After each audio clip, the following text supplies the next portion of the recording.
Jaguar. Row. Row. Jaguar Wright. What's up, everybody? Welcome. Good evening. I hope you're doing good. I honestly almost fell asleep before this live stream. I was almost like dozing off and I was kind of snoring. Almost. But no, we gotta be here. This video came out. I heard about this because of Rabbit. Down the whole Rabbit news. And Jaguar Wright did an episode with Piers Morgan, so we got to check it out.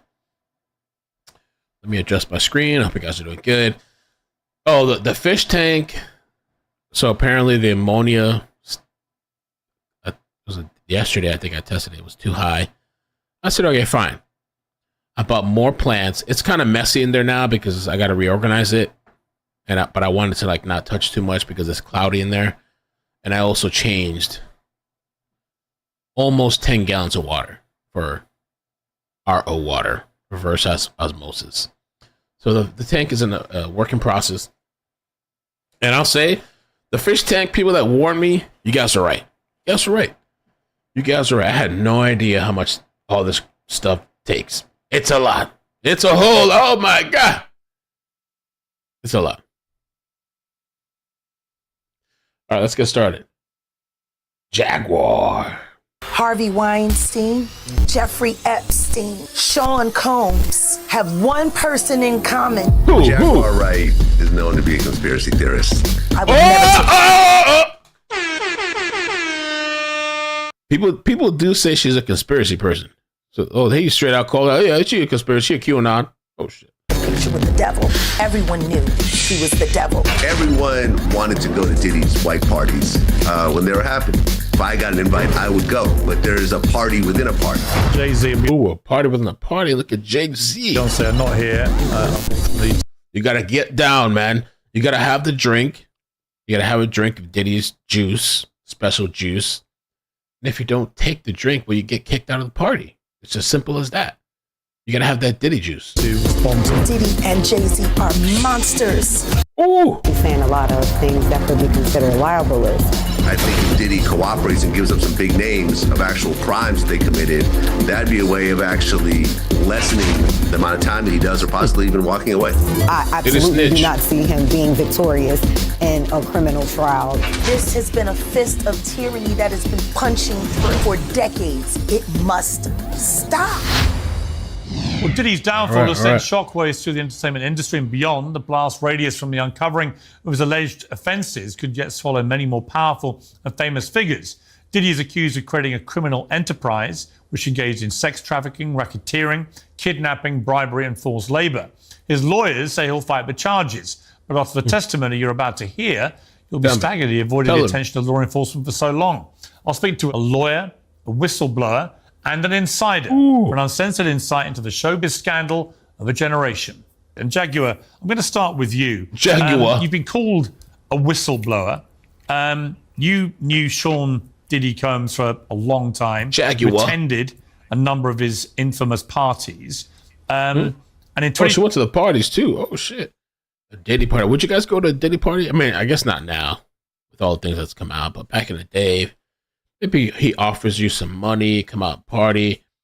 What's up, Silver, Paul? Vietnamese style. What's up, 828 Caroline? Vietnamese. I kind of want some pho right now. Pho would be really nice. Pho. 2022, you made headlines after comments where you called him a sex trafficker, and in response, you were called crazy and jealous. Do you feel vindicated by the events of the last few weeks? No, not at all. Because he's just the beginning. Oh. Until him and his cohorts are all held to account publicly and legally, the victims, they're not safe. Some people said they'd go to the party. Damn. Bueller said I'd be lathered in baby oil. Bueller, I'm going to hit you up tomorrow, see if we can do a call-in. Island Thrifts, thank you so much for the 5 memberships. Appreciate you. Thank you. How bad was it? That's what I care about. I care about the really victims. nice of you. No, I understand. How bad was it, do you think, what was going on? I'm going to tell you right now that me, as a woman who has been in the industry for over 30 years, I've been performing live since I was 13. My first handler was McKinley Horton. Who's that? McKinley Horton? Let me look at him. I come to find out 25 years later that a scar that was on his face with a very elaborate story he gave me was put there by a woman who he assaulted. Oh. To live through these things and hear your elders in the business. So McKinley Horton is a songwriter. I mean, that's all I can see. Wikipedia. Okay. People like Patti LaBelle say, Ooh. just avoid him, honey. Val G, I know. Just avoid him, honey. It's not good enough. Not when you live through these things, you're still suffering the PTSD created by all of this, and you're talking to a victim that's 20 years younger than you, and she's telling you the exact same thing that happened to you. So you want to know why there's no vindication for me? Because for 4 years, I've been screaming, not just Diddy, but Diddy and Jay-Z are monsters. Ooh. Who's Jaguar Wright? She's somebody that, well, she was an American singer. What else did they say about her? She, I don't know. She's involved in a lot of hip hop stuff. She was a songwriter and a singer. She released 5 studio albums. I didn't know that. 5 studio albums. Wright has performed and collaborated alongside with such rappers as The Roots, Jay-Z, and Black Alicious. So she's in the industry. Jacqueline Suzette Wright Johnson. She has all the tea. And she's exposing it. For me, because for 4 years, I've been screaming, not just Diddy, but Diddy and Jay-Z are... And she has been for years, for a long time she's been talking. I didn't know she dated Cat Williams, really? monsters. And the 99 problems? 99 problems, but a bitch ain't one. victim-making machine kept going on. Jay-Z has been notable by his silence since these charges were brought against Diddy. Why do you think that is? Because that's what he does. Oh, shit. He starts little fires everywhere. Forces everyone involved to go and carry water while he sneaks away without a response. That changes now, Sean. You must respond. You have no choice. Harvey Weinstein, Jeffrey Epstein, Robert Kelly, Who's Robert? Sean Combs have one Robert Kelly's probably R. Kelly, I guess, right? person in common, professionally and privately. Sean Carter. This has been a fist of tyranny that has been punching through our culture and our society for decades. It must stop. There's been obviously a lot of Cruelty-free artistry. Right. There's been a lot of rumor mill about what has happened in the rap world. A lot of allegations that the misogyny in the lyrics clearly was based on a general misogyny towards women away from the music. And that clearly seems to have been borne out by these charges against Diddy, which if he's found guilty of all this, he's never coming out of prison. How dangerous do you think... Thank God. How dangerous do you think he is as a person? I think he's one of the most dangerous people I've ever met. A lot of people have been questioning, well, she doesn't really know him. She has no knowledge of him. She doesn't have a picture with him. I'm smarter than Claudia Jordan. I would never take a picture with the devil. Oh, with the Everyone devil. knew he was the devil. He's been the devil for 30 years. He's been covered and protected by not only Satan. Clive Davis, but Lucian Grange. Woo! Lucian Grange, I think, was mentioned in one of the lawsuits. I don't know if they took him off, but I think, yeah. Or were they both mentioned? Clive Davis and Lucian? Woo! He was selected to be the demon that he is, to keep the culture in line so the industry could continue to rape it for all of its precious jewels. We have too many lost. The list of lost is ridiculous. And everyone knows Diddy was selected for this job. Wow. He's the Judas. Do you think that if he's cornered in the way that he's been now, that he may start revealing things about other people? He has no choice. His ego and his drug addiction won't allow him to do anything different. Anybody who thinks he's not going to talk is crazy. Ooh. That's why they might off him. They might try to take him out because they say that this guy knows. Well, not even just that he knows these people, but people have been saying that supposedly some hierarchy person, somebody got caught on video and they didn't even know that they were being recorded. The simple fact that he's not saying more now only means that the people who have been protecting him all along, who put him in position to be such a horror to the black community, Wow. still find value in him. He's got everybody on tape. Yo. They all know it. Oh. It's a mess. For those who were never at these freak-off parties, what were they like? See, this is the thing. Everything that I'm about to say to you is not my firsthand knowledge. It is my firsthand witness account experience. I was a sex worker. I was a dominatrix. Whoa! I did not know that. Bro. Daddy, I like when you scrambling and scraping for shit. I like that. What? I did not know that. Okay, she was dominatrix. Controlling and slapping people, guys, and, whipping them and all that kind of shit. Before I got my record deal. Wow. That's how I know how the dark world and the sex world and the entertainment world run hand in hand. That's why the movie Blink Twice is so important. Salute to Zoe Kravitz. The sex workers that I have worked with throughout the years and continue to work with even to this day have worn hidden cameras. Ooh. I have my own tapes. What? You got tapes too? I've seen what they do. The ritualistic behaviors, the drugging, putting girls in the suitcases. Girls in suitcases? Like, what's her name? Sarah Boone?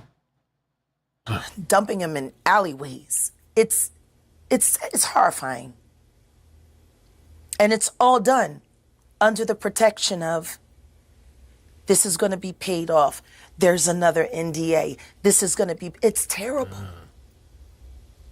Wow. It seems to have been something that a lot of people knew about, but people were simply too scared to talk about. Everyone knows. And every person that's sitting there trying to act surprised knows very well. The whole point of this, like Cat Williams said when he sat with Shay Shay earlier this year, the whole point of this is for them in a coordinated effort to pretend like none of it is real for the public's perception. But everyone knows what's going on, and it's been going on for years.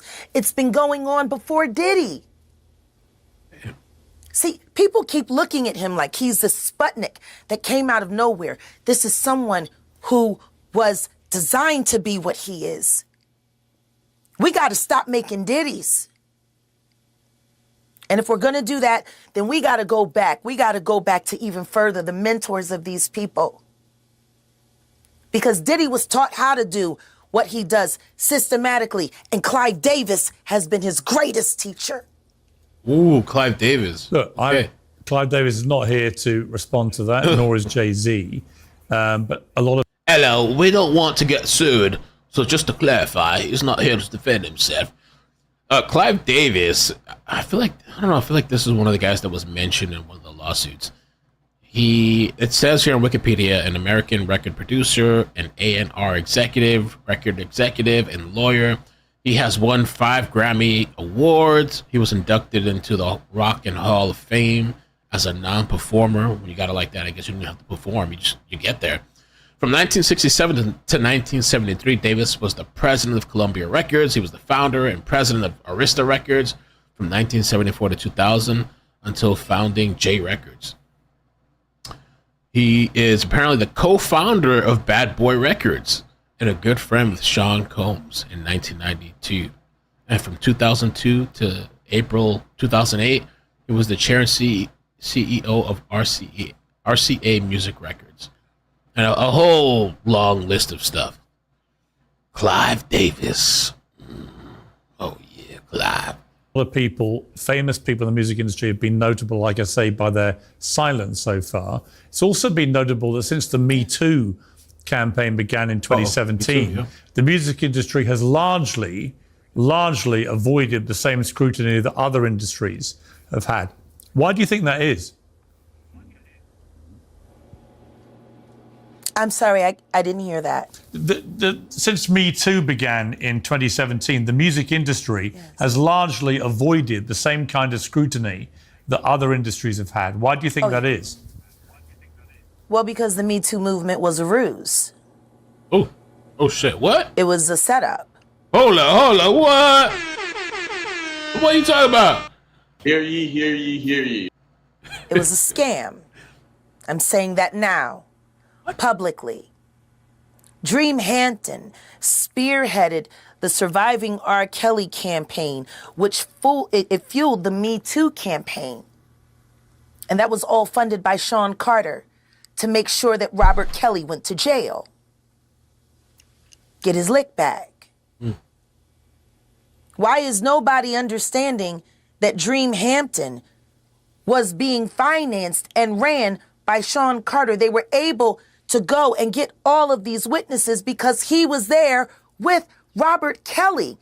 How does Jay-Z sit down with Gayle King and she not ask him one question about the intersection between him and Aaliyah and Robert Kelly? This is insane that people keep refusing to see what's right there. If the Me Too movement were real, why aren't they speaking now? They've also been very quiet in this time of the day. Yeah, well, that's true. What happened to the Me Too movement and where are they? They were so, did they phase out or something? They were so outspoken and everything. People were getting canceled left and right. What happened? Diddler's downfall. Oh. Jaguar. Guess they're on vacation. If this goes to court, Jaguar, do you think the world is going to be shocked by what comes out? Oh, absolutely. I just don't know why they are. It's been happening in front of everyone's faces for decades. For decades. How many victims? What's the difference between me and Judy Garland? Social media. Jaguar. How many victims? There was none for her. How many victims potentially do you think there could be? Thousands. Thousands. Damn. Oh my God. I've talked to hundreds that I deal with still myself. I have 3 victims right now who are willing to give testimony about not only what Mr. Carter has done to them, but his wife as well. Yo, his wife? Is that what she said? She's talking about Jay-Z. What? They're a nasty little couple. They do nasty things. What do you think happened with Kim Keeping people against their will. Putting people on planes while they're unconscious, just like Aaliyah got on that plane. Yo, I can't.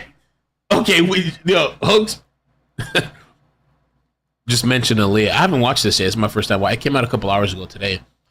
Aaliyah, I really liked Aaliyah. She has to give music. She's one of the few artists that I've ever bought an album for. Back then, you have to buy albums. One of the few artists I ever bought an album for. And she had really good music. She was involved with R. Kelly, they said. And allegedly this girl got married to R. Kelly when she was underage. And it was like this big secret at the time, I guess. And there was one day where she got on a plane and she had a fear of planes. And it's kind of interesting because like I've been going down this rabbit hole of planes crashes and all these. And I need to stop. I really need to stop because I don't think I can ever fly again if I don't stop watching these videos. But she had a fear of planes and she didn't want to get on that plane. And they kept trying to tell her, oh no, come on, get on.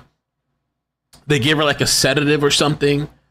And she was in both Jay-Z too, Tiff. They did, Rita. They literally drugged her. They gave her some type of sedative, and she got on this plane, and she didn't want to get on the plane. And the plane, I think what happened was the plane was overweight. There was too much weight on the plane. The pilot, I forgot what they said about the pilot. Like he had just got hired by some company, but he had. I don't know if he didn't have that much experience or shit. It was something about the pilot. He shouldn't have been flying that plane, but he did. And it's the craziest thing when you have that much money. If it was me, I'd want top of the line pilots. Not even just top of the line pilots. The co-pilot better be there in case the pilot has a heart attack or some whatever medical emergency. I want a co-pilot, and if I want a pilot for the co-pilot and the co-pilot's pilot too. I want somebody else, an engineer that can fly this shit too. If I had that kind of money, so it was crazy. She had a bad feeling. She didn't want to get on the plane, and she got on anyway and fucking died. I don't know if she woke up before it crashed. There was a really good documentary that I watched one time about it. You know. Her support and companion. Instant success. There were allegations against him that he bribed an official to provide Aaliyah with a Finally, at 6:15 p.m., the twin-engine Cessna 402 plane arrived. The designated plane was smaller than the Cessna 404 they had originally arrived with. The plane was flown by Luis Antonio Morales. This is not the documentary that I saw, but I just pulled it. He was a 30-year-old experienced pilot. He began flight training in 1985, and in 1999 obtained a private pilot's license for single-engine aircraft. He had joined Blackhawk International Airlines on August 23, 2001, just 2 days before the accident. Before they could leave, Lewis had some disagreement with the crew because he warned them that there was too much weight on board for he warned them. Okay, a safe flight. But because they had waited so long, they were going to leave anyway. According to several sources, Aaliyah was known to be a nervous flyer. On this fateful day, she was very anxious about getting on the plane. She had a headache and felt uncomfortable because of her nerves, so she decided to spend some time in the back of the cab that took them to the airport. As she sat there, one of the crew members approached her to ask what was wrong. When she expressed her concerns about the plane and the flight, she said she did not want to be on the flight. Kingsley Russell was just 13 years old when his stepmother drove the star and her crew to the airport. His family ran a cab business in the Bahamas, and he worked as a baggage carrier to earn some extra money.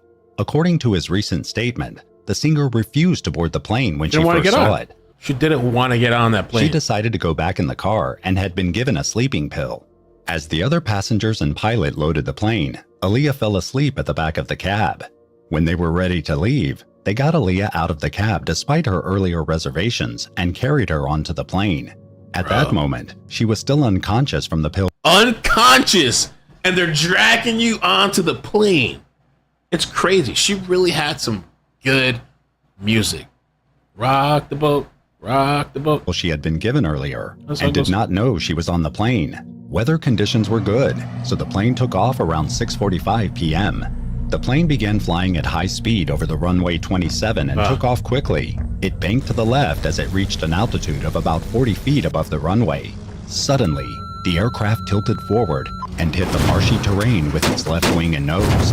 The aircraft then rolled around before finally coming to a stop about 300 feet before the end of the runway, heading east. The plane had sustained heavy damage, and a fire broke out after the crash. About 135 square meters of the south side of runway 27 was covered with the wreckage. Lewis Key, a 25-year-old charter pilot who worked on an aircraft about half a mile away, witnessed the crash. He saw the Cessna crash when it was only 60 to 100 feet above the ground. The man ran to a fire truck and was horrified when he arrived at the crash site. It was an awful sight. Some bodies were so badly disfigured, you couldn't identify them. And two guys were alive, one screaming and screaming for help. Damn, yeah, all the sound effects and stuff. It's a really fucked up story. He was horribly burned all over, said charter pilot Lewis Key. I've seen crashes before, but that was probably one of the worst ones, he said. It was pretty devastating. The aircraft was broken into pieces, and some of the seats were thrown from the aircraft. First responders on the scene found Aaliyah's body about 20 meters from the wreckage. She was immediately deceased. According to a later autopsy report, she had severe burns and head injuries. Just before the collision, she had gone into shock that weakened her heart. Wow. The coroner later indicated that even if she had survived the accident, her injuries were so severe that she might never have fully recovered. Aaliyah was only 22 years old. 22. Eyewitnesses reported that the pilot, Luis Morales, barber Anthony Dodd, and bodyguard Scott Gallion were still alive when help arrived at the accident scene. Unfortunately, they later died as a result of their injuries. I heard that the bodyguards were, in their moment of time of like death, were asking, "Is Aaliyah okay? Is Aaliyah okay?" No one aboard the plane survived the crash. Wow. Aaliyah's remains were brought back to the United States on August 28, 2001, and then transferred to Newark International Airport in New Jersey. On Friday, August 31st, a white casket containing Aaliyah's body was carried from Frankie County. Okay, so yeah, there were, from what I heard, it was like a weight problem. I thought I heard something negative about the pilot too. I don't know. I don't know why the pilot would just, why would he not object or say something more? Like they were saying, the cabin crew. Who gives a fuck about the cabin crew? You're the pilot and the leader. Like, what happened, yo? Pilot. What happened with the pilot? That's what I want to know. Talk about the cabin and the crew. Fuck the cabin and the crew. You're the leader of the shit. You're in charge of everybody. With the cabin. Oh no, we gotta go. I think what happens too, a lot of times they feel pressure. And I heard this is a thing sometimes with pilots and these companies, like they feel we got to get this person, this celebrity, somewhere on time, and we got to move quick. We're making a lot of money. We got to make this shit happen. Kind of like Kobe Bryant. They should have never flown out that day. They should have never got on on the helicopter. But they did anyway, and they had low visibility. They couldn't see shit. I forgot what the deal was with the pilots, but should never gone. But they felt the pressure. We gotta be on schedule. This is a high priority. It's a celebrity, and we gotta maintain. So a really, really sad story. Really talented woman. I really loved her music. The album that I bought, I think, was Take Care. Was it Take Care? What's it called? I don't remember the name of the album. Let me see. Aaliyah albums. Don't judge me, hoax. This is when music used to be good. I think it was. I'm thinking of Drake. There was an album. I thought it was like Take Care or something. I don't know the name of it. All right. I guess we'll keep going. People on planes, keeping people against their will. Putting people on planes while they're unconscious, just like Aaliyah got on that plane. 1 in a Million. Good song. Unconscious. There's a lot of things that people don't want to talk about, Piers. Listen, like I said, Jay-Z and Beyonce are not here, unfortunately, to respond to that. I know. I'm just being honest with you. You're perfectly entitled to your views, obviously. Kim Porter, yes. A new book claims that Diddy may have been involved in her early death. What do you think of that? I think people should really look into that more. I am friends with Albie Shore. Wait, involved in whose early death? Was it Aaliyah? Wait, what? Yes. A new book claims that Diddy may have been involved in her early death. What do you think of that? Aaliyah? Or Kim Porter's death? Or who? I think people should really look into that more. I am friends with Albie Shore. I love him. I love his children. I knew Kim. We used to all hang out together at the Kit Kat Club back in the mid-'90s when Diddy was first starting his reign. I watched that whole thing happen. And everything that Albert has been through, every attempt on his life that has been ignored by the authorities, it all leads back to Diddy. And everyone knows it. The wiretapping of the phones, putting air tag on children during visits. These are normal practices that these people do. Jaguar, I've got to leave it there. I really appreciate you joining me. Thank you very much. Thank you for having me. And thank you for caring. I do care. Thank you very much. Well, I'm joined now by the host of Vlad TV, DJ Vlad. So they got DJ Vlad.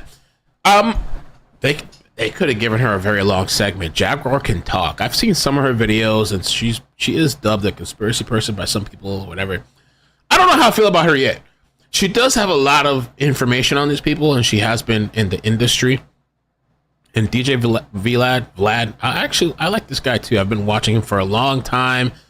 I watch once in a while, and he has like a news channel on YouTube, like a hip hop channel. He's done a lot of interviews.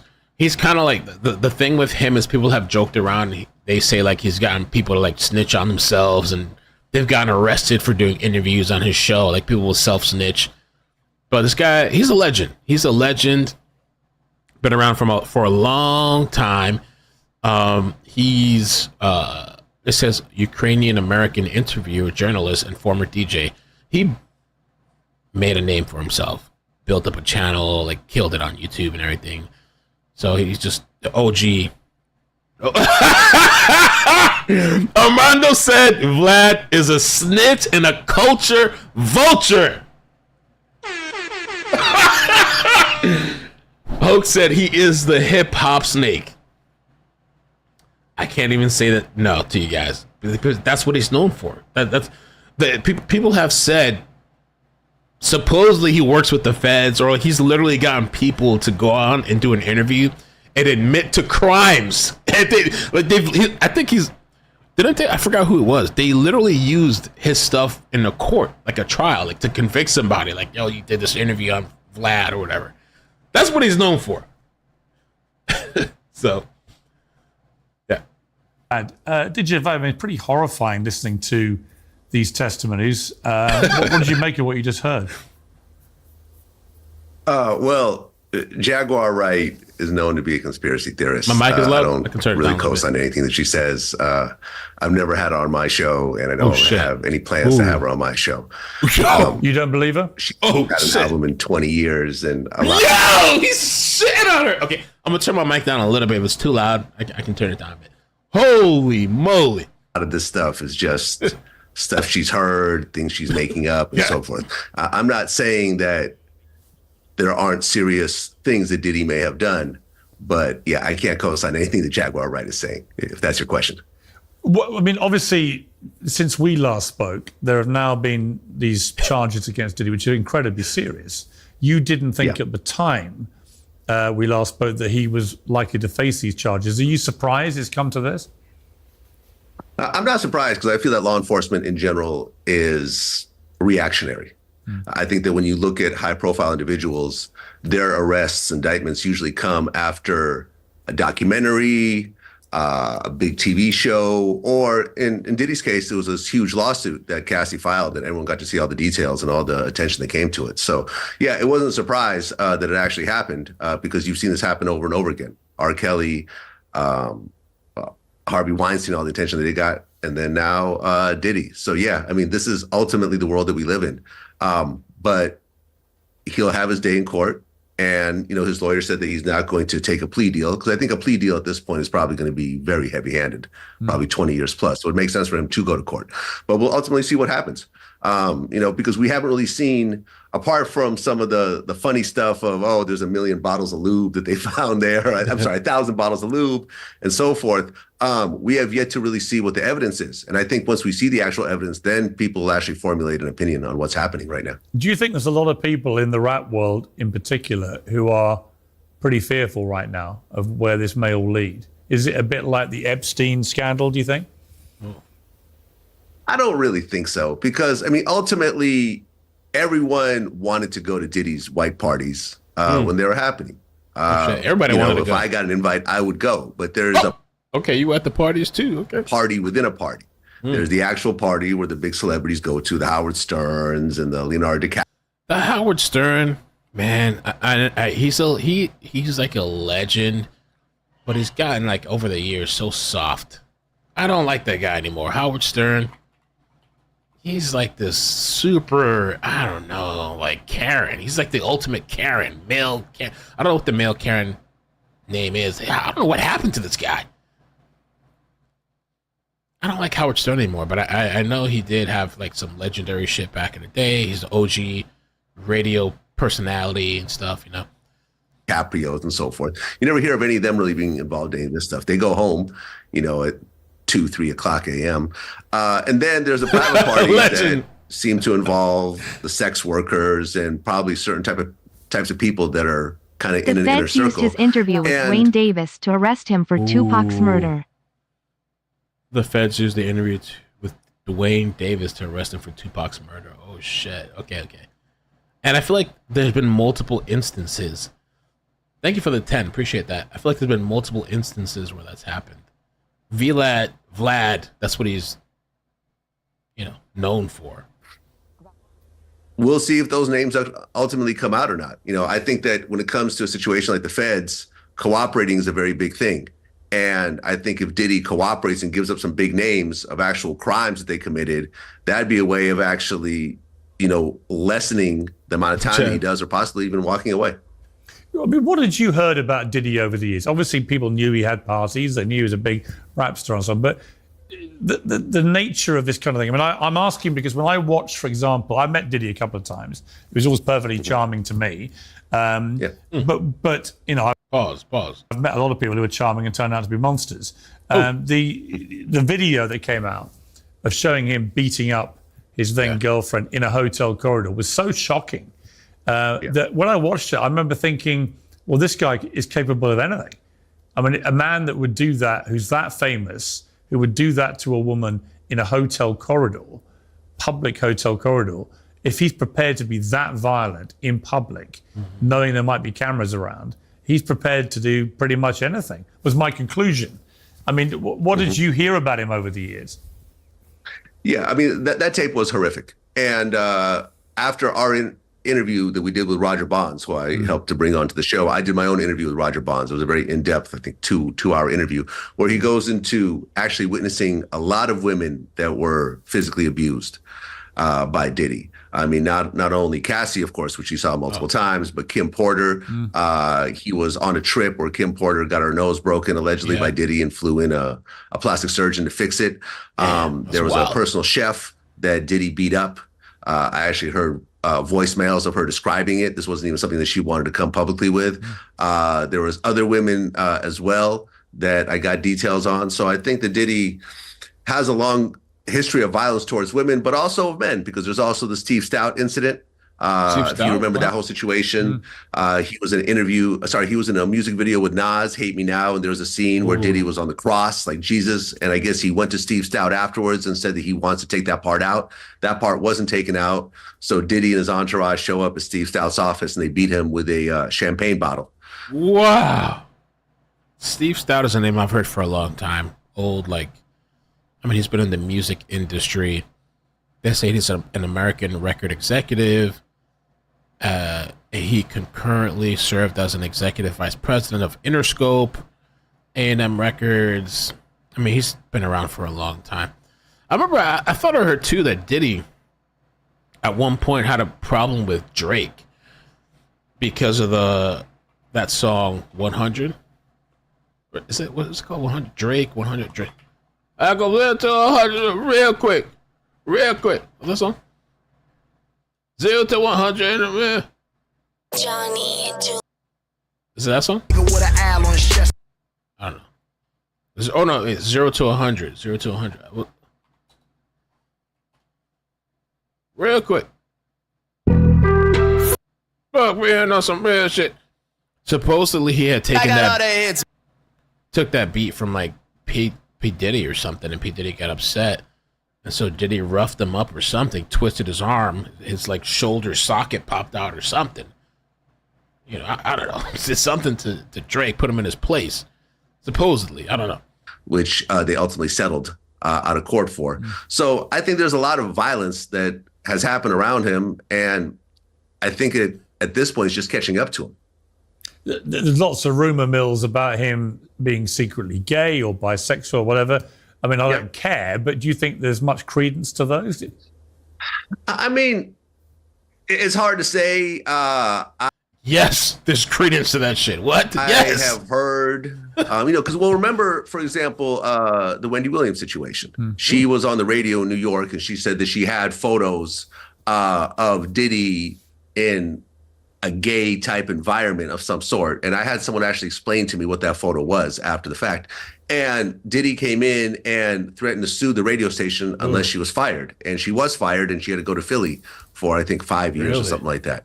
So there was that. I'm not sure how true it is because it was just a photo, and a photo, could mean a lot of different things. The fact that he's a cuckold, that he likes to masturbate while watching women that he's with have sex with other men. I don't know. Is that gay? Is that bisexual? Is that just being? It's something. It's not at least bi. It's at least bi. But I mean, I've never understood that. And I know that's a thing for some people, the whole cuckold thing. There's no, I could never do that. Yo, I'm too there's no fucking way I'm gonna watch somebody else mess with my girl. But I've always thought that people that do that, they don't care about the person that they're with. There's no way you truly care about somebody, and you just want to watch them get drilled by other people. Maybe there is. Maybe I don't understand it. I could never I don't know. You think I'm just gonna sit on the side and watch that shit? You crazy as fuck. What? Oh yeah. Hell no. Hell no. Being a cuckold is hard to say. It's not something that I'm actually into. But I'm sure it blurs the lines between homosexuality and bisexuality somewhat. Adam 22, he has a wife at Lena, I think her name is, and he had his wife do a scene with some other porn star. I never watched the video. I don't care to watch the video, but they did it like an OnlyFans thing. I guess they made a lot of money. And Adam 22, he's into that. I guess I don't know. You could argue maybe it's being confident, the ultimate confidence. I don't know. Some people say he sold his soul just to make some money. I don't know. I don't think there's any man out there in their right mind. If you really care about a chick, you're gonna let your chick get plowed, and you're gonna be there watching it. And then you're gonna kiss her after. I'm sorry. I don't know. But that is some people's thing. That is some people's. I don't know. Some people would do that to make buy a house, make a couple $1 million, whatever. Some people would do that, maybe. But I don't think he's exclusively gay because he has a lot of children. It's hard to really say, and it ultimately doesn't really matter. And, I've talked about this in my interviews. I think if he came forward and said, hey, I'm a bisexual man, I think a lot. Silverback said I'd sell, what did you say? I'd sell my ass for the right car. A lot of the jokes, like the no Diddy jokes and so forth, will kind of ease down, and people might actually be a little understanding of his situation a little bit more, as opposed to him denying it. But ultimately, who knows? I have no idea. We've talked, people have talked a lot in the last few years that it's unusual. So I agree with that. Legendary. There was a video, but I can't find it. I saved the video and I wanted to share it with you guys. I don't know if it was on Twitter or I emailed it to myself. So Legendary said it's the result of having anything you want and needing degenerate shit to arouse you. I think that sometimes happens with people, like rich people, wealthy people, that they can have anything in the world. What?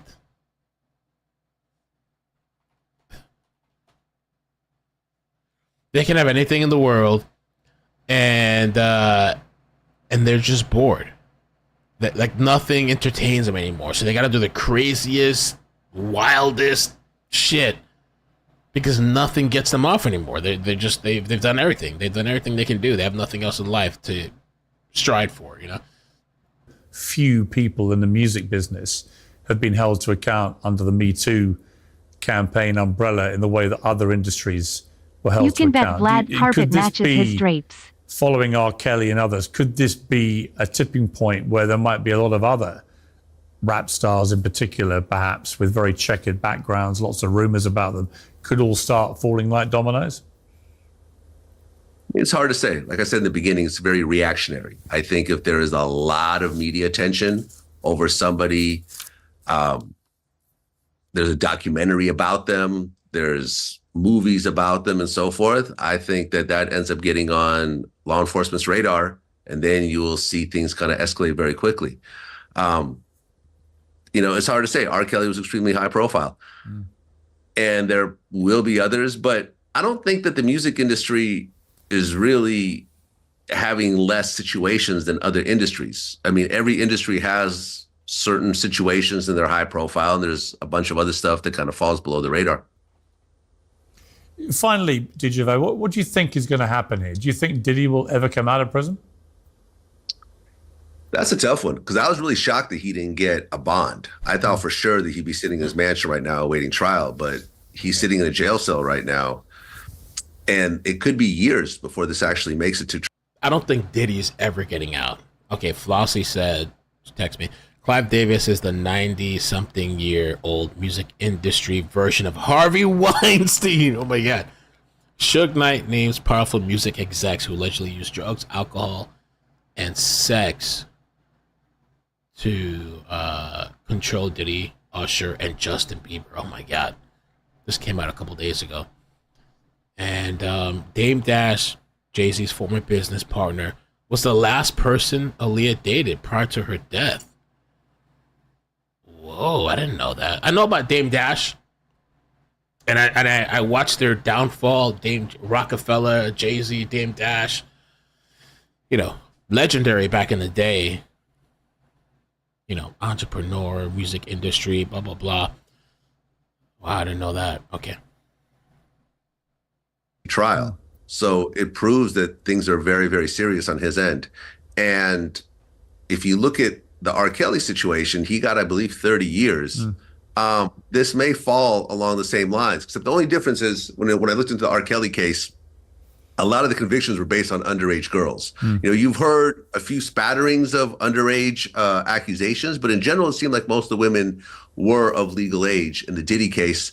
So I'm thinking it won't be as severe as it is with Diddy. As it is with R. Kelly. But for someone like Diddy, who's in his mid-50s, he doesn't want to spend 5, 10, 20 years in prison. No. He wants to get out. He wants to keep it moving. So I think he will get out of prison at one point. It's just hard to say, right now what it's going to be. Yeah, it is. It's a fascinating story. DJ Vlad, thank you very much indeed for joining me. I appreciate it. Okay, that was Vlad. We got somebody else. I'm joined now by Ariel Mitchell-Kidd, who's a lawyer for one of Diddy's alleged victims. Okay. Thank you very much indeed for joining me. There are so many people coming forward now with allegations about Diddy. What do you think about the scale of this case? Well, before I get into that, I kind of want to address the prior two panelists. First with Mrs. Jaguar Wright. She said a lot of things that were very jarring in her explanation of what she saw and had firsthand accounts on.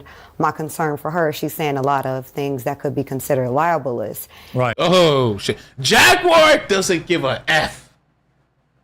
Jaguar Wright, as long as I've heard of her, which I think, I don't know, maybe at least 2-3 years plus, probably more, she's always said wild shit. Okay. She's not worried about libelous. And for some reason, it seems like they haven't sued her. I don't know. And I would suggest that she contacts an attorney, if only to vet the information she has or purports to have from other victims. At least they can protect her, and then they can also do their due diligence, the attorneys, to make sure that the information she's receiving is accurate outside of the things that she knows and may have proof of. I was very concerned about some of the things that Carly said Jaguar doesn't have anything to sue. Maybe that may be true. Maybe. But with people that have money, if they have money, maybe they sue her just to shut her up. If you got money like that, you sue her just to quiet her, She had said in her prior segment. I also want to address Mr. Vlad, who I know to be a culture vulture. Oh my God. Bro. I mean, the chat was already saying it. Damn. Who takes from the black community and doesn't give back and puts artists in situations where then they are indicted by the police. And he's very much so what we call police type investigation. And Woo! Woo! Oh, she's killing him. That really is what people say online. She's killing him. That's what they say online. He do an interview. So, what past crimes have you done, and how did you do it, and what time, and how did you kill somebody, and how did you kill them, and where's the evidence, and did you record it, and give me a timestamp, and who else was there when you were robbing somebody, type of shit. Be like Vlad. In the black community, and for him to repudiate what Mrs. Wright has said, I thought was completely out of line. He can say he doesn't agree, which is fine. But for him to be someone who constantly uses the black community and uses them as a means for his platform, I thought that was very inconsiderate and unprofessional. Now, to get to your question that you asked of me regarding the victims, there are victims coming out every day, even someone who contacted me last night. So, and it's only standing to be more individuals coming out. I do talk to some of the other attorneys who represent victims that we already have known because they filed cases, who have additional victims who plan to come forward and they plan to file cases against very soon. So it's only a matter of how many more are going to come out, and it seems to be We all it'll need be some very milk. many more. You've said that you've been contacted regarding the sale of one of the Diddy freak-off tapes, and that it features a very high-profile celebrity. What can you tell us about that? So actually, I recently was contacted by one of my business partners who's also an attorney, who said to me, well, why are we not writing the demand letter to try to do the catch and kill?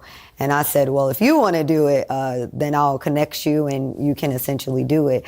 He was also concerned about wanting to protect the other person who was in the film, mainly because I've known about this for about 3.5 weeks to about a month. I've been communicating with these people who purport to have that videotape. And it wasn't until Thursday night that they outright said, can you write on your letterhead a letter to the individual who's also in the tape and see if they're interested in a catch and kill? And is that something, we'll give you X amount of percentage of it. And at the time I was like, I don't think I want to be involved in this, but I hadn't had time to process. But the other attorney I'm speaking of, he's pretty much been in the know the entire time since I first got contacted by these individuals with the tape. And we're pursuing now a meeting with the three of us for us to broker, I guess, a situation where we'll have certain guarantees that once we make the representations to the person in the tape, that we have some level of assurances that this is a valid tape.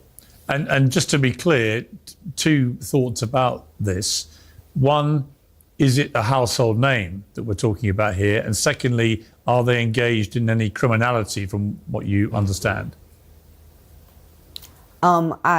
Household name, very much so. More of a household name than Mr. Combs. Wow. And, What? Criminality, they are engaged in pornography. They're not doing anything illegal per se. I can't say that well, I'll say this. My concern was that I could not verify the age of the individual.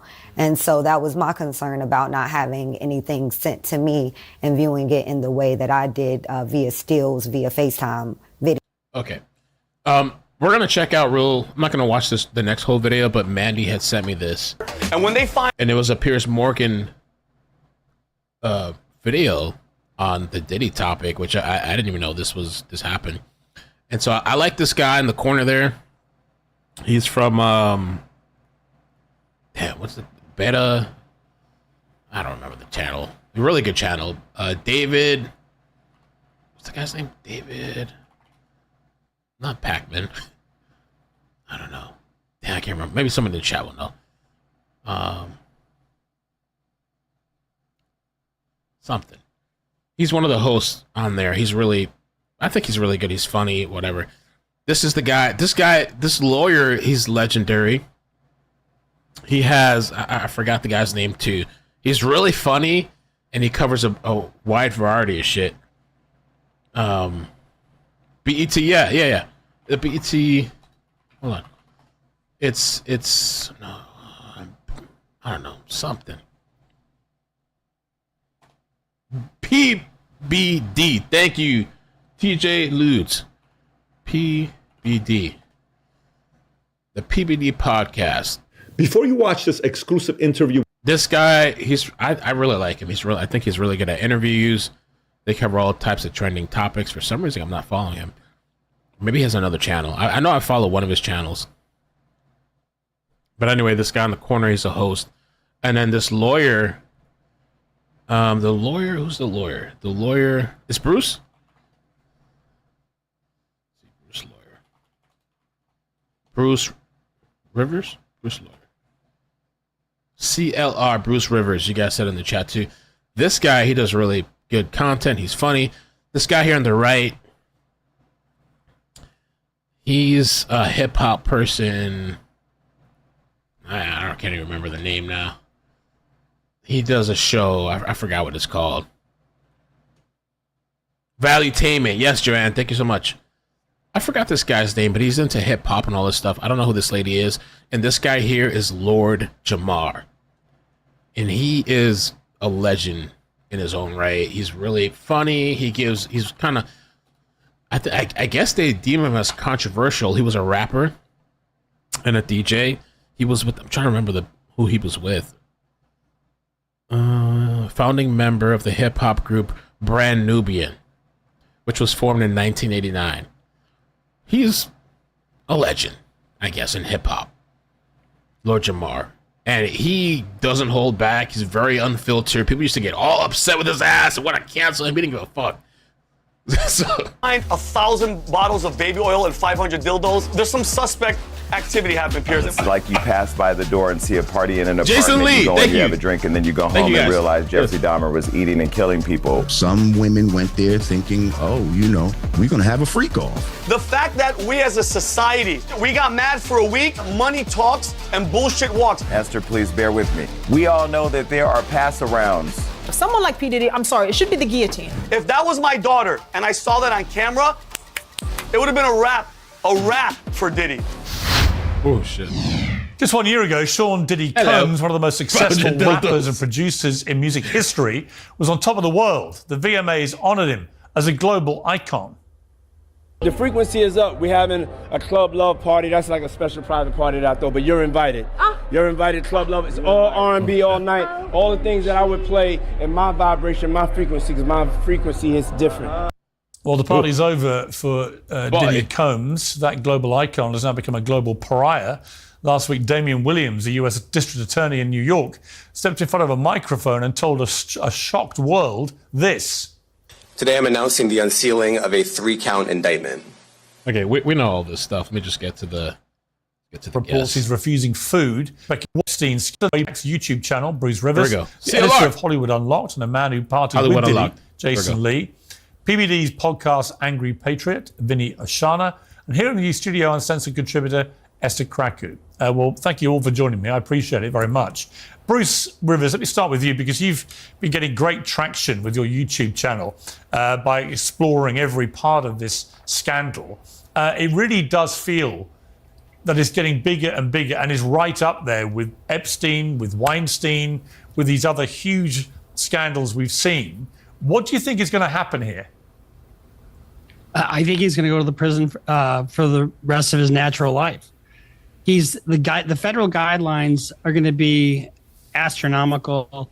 There's so much that they've gotten in the search warrant from Miami and LA, and he's really looking at sex trafficking with a lot of aggravating factors.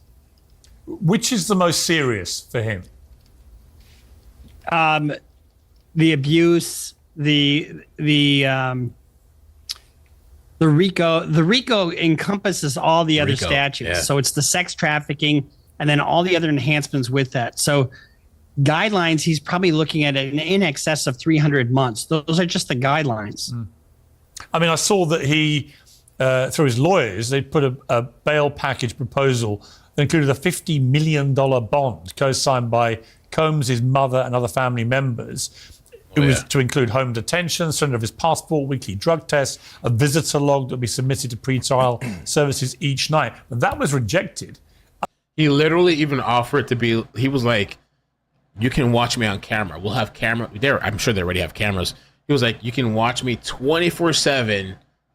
I'll have my camera set up. And they still said no. And now he's appealing that. I mean, that in itself said to me just how serious the trouble is for Diddy Combs.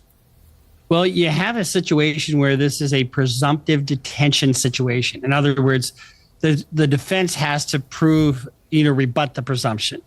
And while this is all going on, we have witness tampering, we've got potential bribes of witnesses, and then we also have possession of drugs and ammunition and firearms that are obliterated serial numbers. And then he was on his plane trying to go somewhere earlier in the year. So we have a situation where there's a risk of flight and definitely a danger to the public and a potential obstruction of justice. Let me turn to Esther on this, because Diddy, I met Diddy a few years ago at a party where he was the absolute cock of the walk. This guy was one of the biggest stars in the world, feted by everyone in the room that night, feted by the paparazzi when he came out. It looked like he was as big as it could get. If it's right, if Bruce is right, he's going to prison for the rest of his life. This is one of the biggest downfalls I can remember in entertainment. Right. Oh, absolutely. But I'm never satisfied with just one person going down. It's like the whole Epstein thing. We don't actually know anyone who was associated with Epstein who went to his nonce island. And did they ever release the list? They were supposed to release this list of all these people with Epstein, and it's going to drop, it's going to drop, it's going to drop, and then it feels like nothing happened. Did they ever drop? Anybody know in the chat? Did they ever drop the Epstein list? And who really got involved in the criminal activity. And I think to be P. Diddy, to do the things that he's being accused of, you have to have a whole team around you. It's an infrastructure, basically.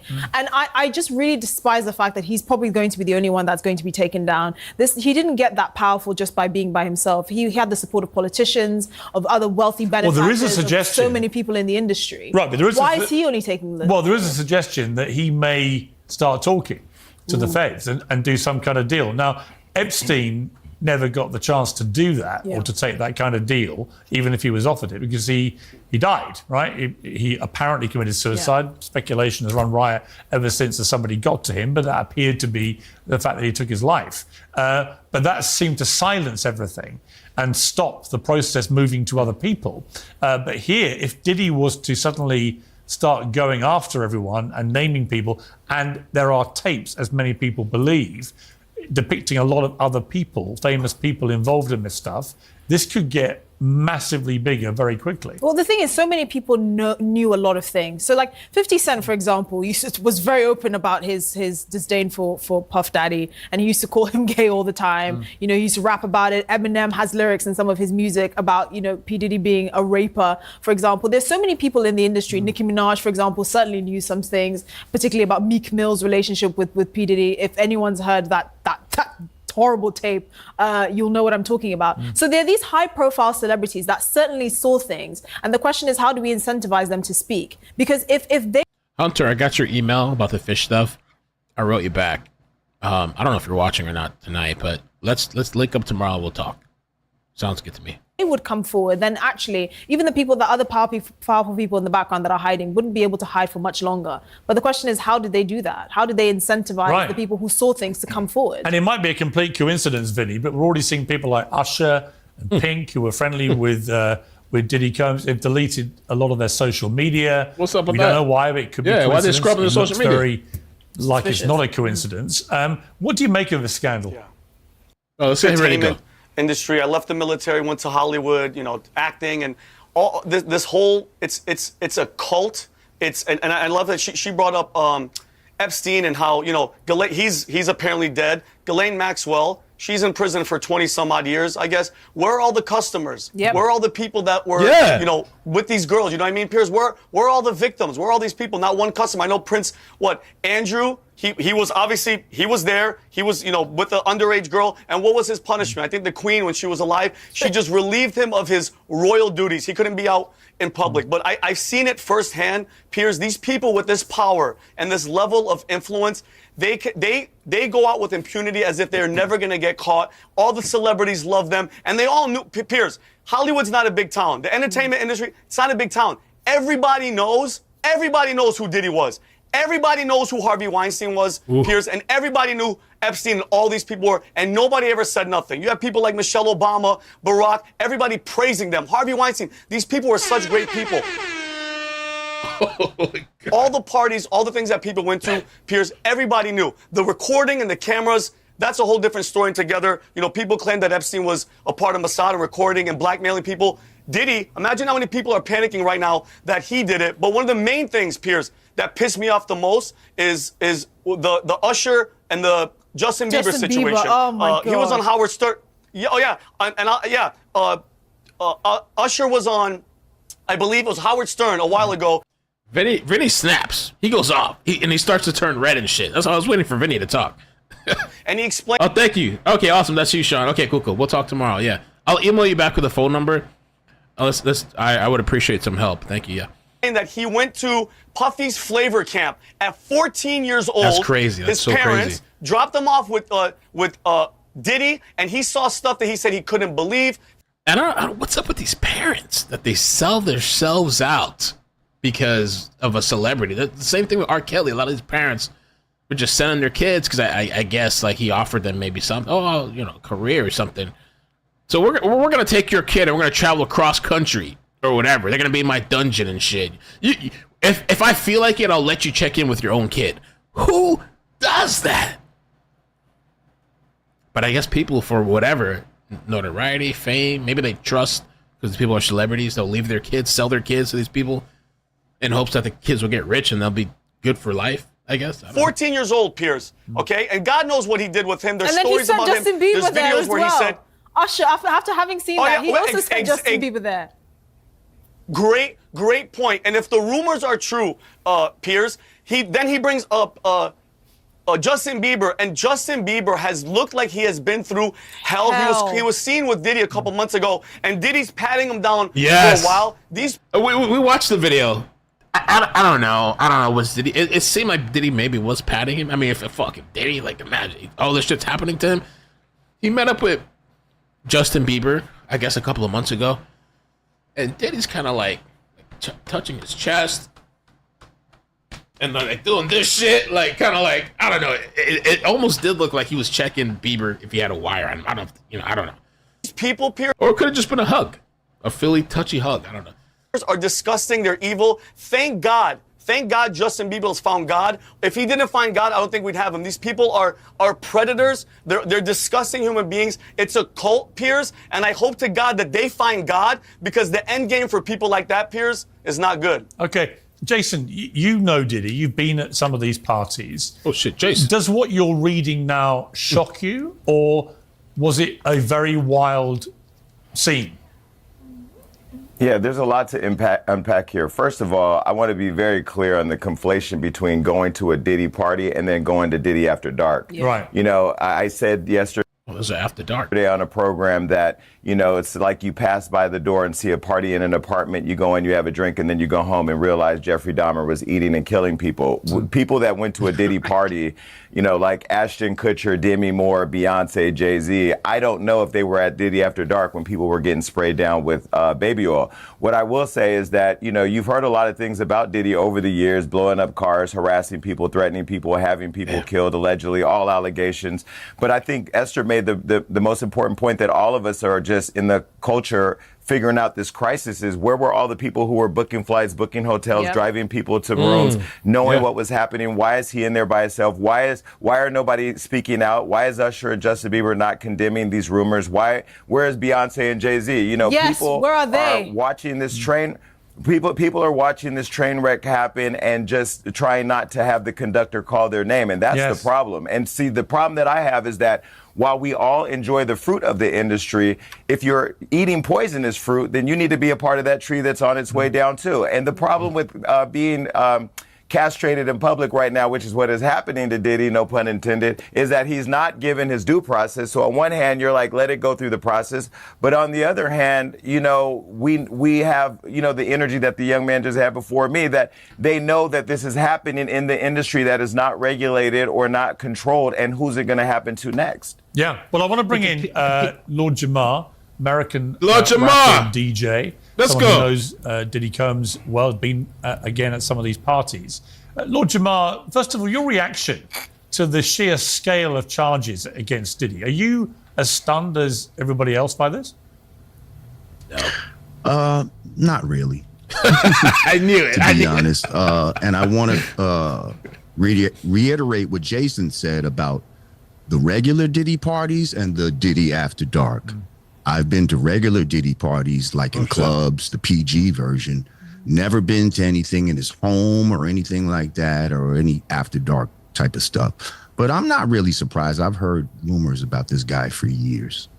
Yeah, I mean, there were these supposed freak-offs, they were called. These are the other parties that you guys are alluding to, where he distributed a variety of controlled substances to victims, so illegal drugs, in part to keep the victims obedient and compliant at these freak-offs. The police raided Diddy's house. They found narcotics, 3 AR-15 guns with defaced serial numbers, pink cocaine or whatever, ammunition, a drum magazine, evidence aligning more again with the freak-offs. They found 1,000 bottles of baby oil and lubricant. And again, the indictment alleges that Combs subjected victims to physical, emotional, and verbal abuse to cause the victims to engage in the freak-offs. Lord Jamar, it all sounds pretty horrific, what was going on to these women at the freak-offs. Were they going there with their eyes wide open to what was going to be happening? Were they caught up in some depravity which only became clear when they got through the door? What do you think was happening here? I mean, I can only imagine.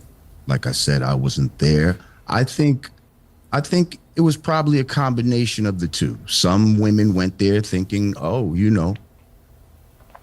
going to have a freak off. But some of them may have gone there innocently thinking, oh, I'm just going to be around, famous people showing puffy combs. And then he's like, here, have a sip of this. And she doesn't know. Piers, let me give you some context. Let me give you some context because Tammy, thank you so much for the 5 memberships. Appreciate that. Gracias, Tammy. I really appreciate it. Thank you so much for the support. I'm gonna just cut straight to it. I have been to the house parties where there have been extra police, or not police, but maybe off-duty police working as security, armed security, shutting down the entire street because there are so many people trying to get in the home. Think about it. Beyonce's on the other side of the gate. Jay-Z's on the other side of the gate. Every major celebrity, the Kardashians, on the other side of the gate.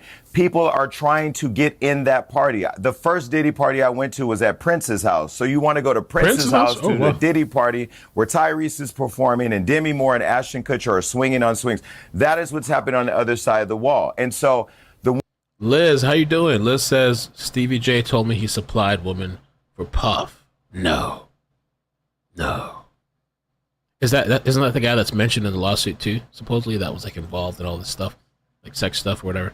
One thing that makes this party different than a Jamie Foxx party or any other celebrity party that wrangles a bunch of young women or guys or whatever too, is that Diddy didn't let you bring your security in the party. That is the one thing that I thought was odd because, I came one time with my security and no other security other than Diddy's security is allowed to be inside the building. I mean, I saw Jay-Z and TD Jakes in there, every major celebrity you can think of. TD Jakes. Who may or may not get along. May be on the other side of that gate with no security. And so now as you see this unfold, my wonder is, well, why weren't people able to have their protection with them when they were in the room? But TD Jakes, if you don't know, I think he's a pastor, Christian pastor and all this stuff. And it had come out, I guess he's married or something, but it had come out that he was like a power bottom or something like that. He was like having sex with men and all this stuff and cheating. Let me see. TD Jakes power bottom. And I don't know. They say that he was maybe a part of these Diddy parties or something like that. I don't know. Jesus, Lord Almighty. But the one thing I will add that people don't want to talk about is Diddy is not the only person that has these parties where they have people wrangling a bunch of women and there's nobody carding at the door. There's no regulation, right? And the reason is because these guys want to have a bunch of women around. And what happens when you mix that with a bunch of liquor and other things, when the regular party goes home, what happens after everybody's gone? Yeah, Bruce, this is different. But let me, Bruce, I want to just put to you the defense from Diddy's lawyer, Mr. Agnifilio. He maintained there's no coercion and no crime. He's not afraid of the charges. And he said he believed that Combs was the target of an unjust prosecution. What's your response to that?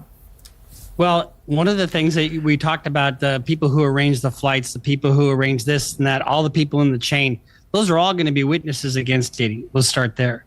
Second of all, he's got terabytes of video all over the place.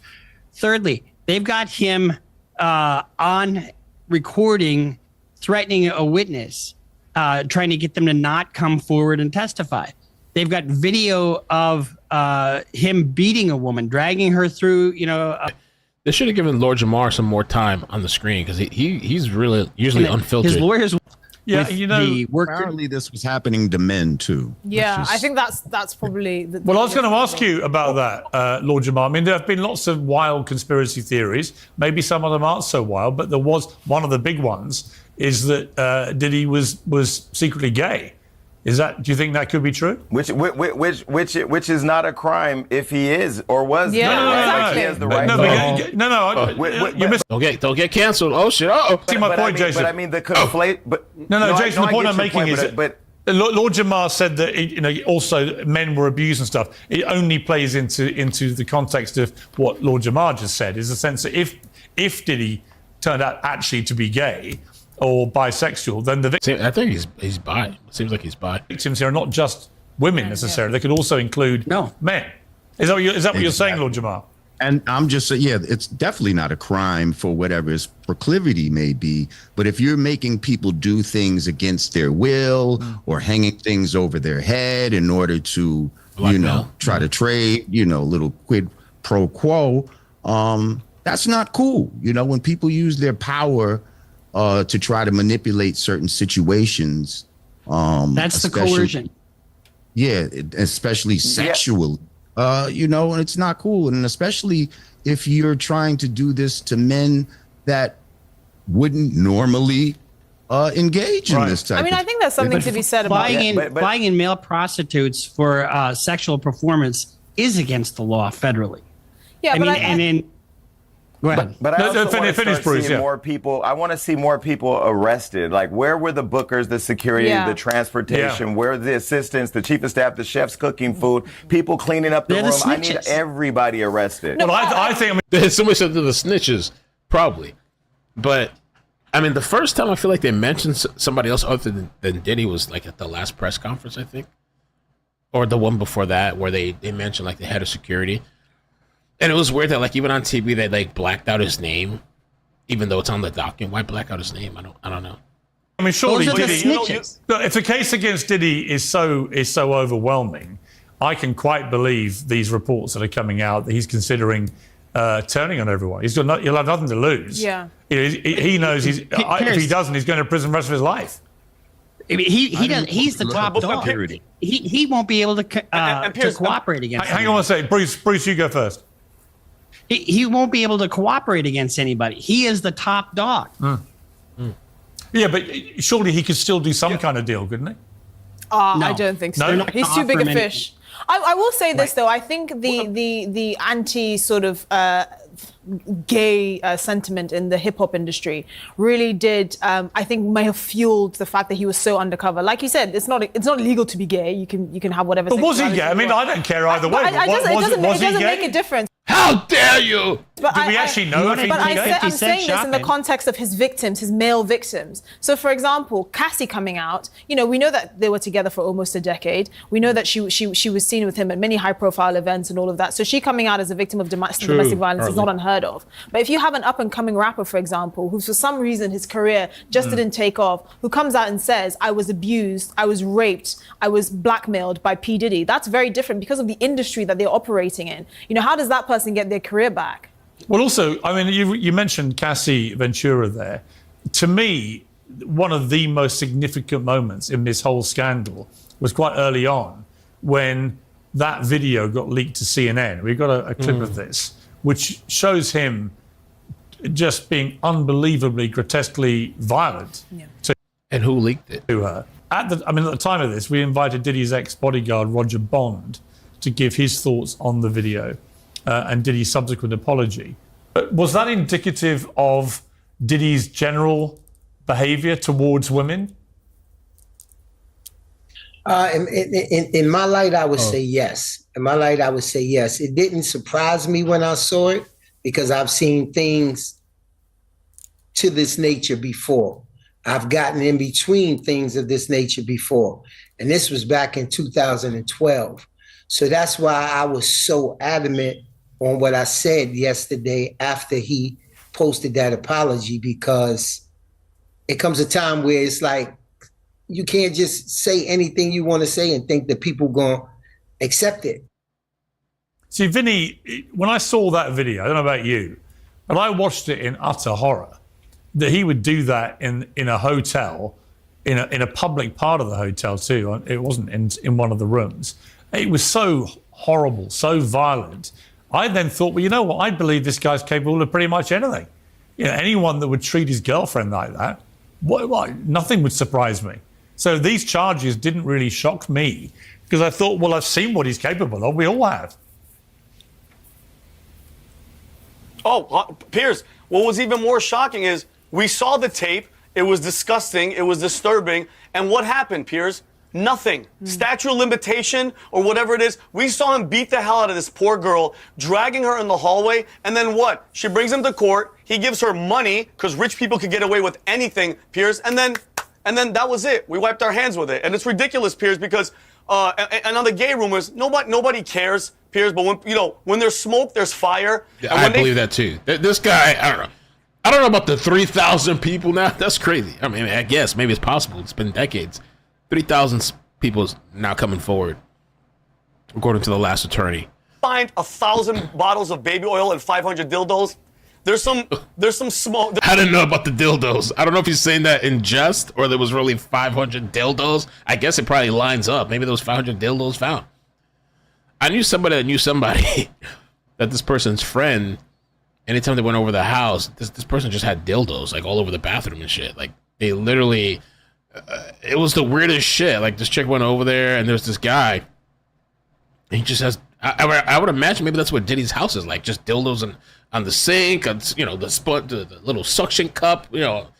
Maybe the faucets are dildos, like the turning things or whatever. It's dildos. Yeah, who knows, right? Maybe he has like ceramic or whatever special customized dildos and stuff, and all over the bath. This person had dildos all over the place. I thought it was the weirdest thing. You don't think that's fucking weird? I know there's something wrong with you if you just have hundreds of dildos lying around and you have a guest come over. It's like you're trying to insinuate something, or you're trying to let them know. Maybe you're hoping they'll get in on it. Oh, wow, I saw the dildos all in your bathtub, the 200 dildos. What's up with that?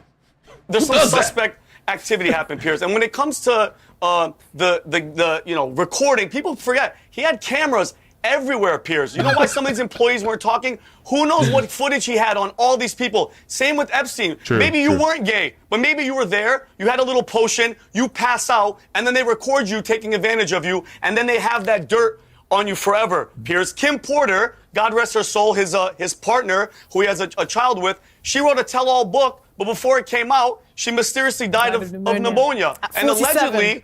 And allegedly, her friend said that he had recordings of an 18-year-old famous pop star having sex with him. Okay, and everybody could just assume what that is, Piers. But if you have all these people and everybody's talking about it, the fact that we as a society let him see with our eyes Cassie being dragged and beaten like a rag doll, and we got mad for a week, and then we forgot about it, Piers, because you know what? He paid her millions. That is the problem with our society, is that money talks and bullshit walks. We should have held him accountable. I'm shocked that her family didn't go after him, Piers, because I know you're a father. I'm not a father, but I have nieces and nephews. If that was my daughter and I saw that on camera, it would have been a wrap for Diddy, plain and simple, Piers. So I think we have to hold these people accountable. Jason?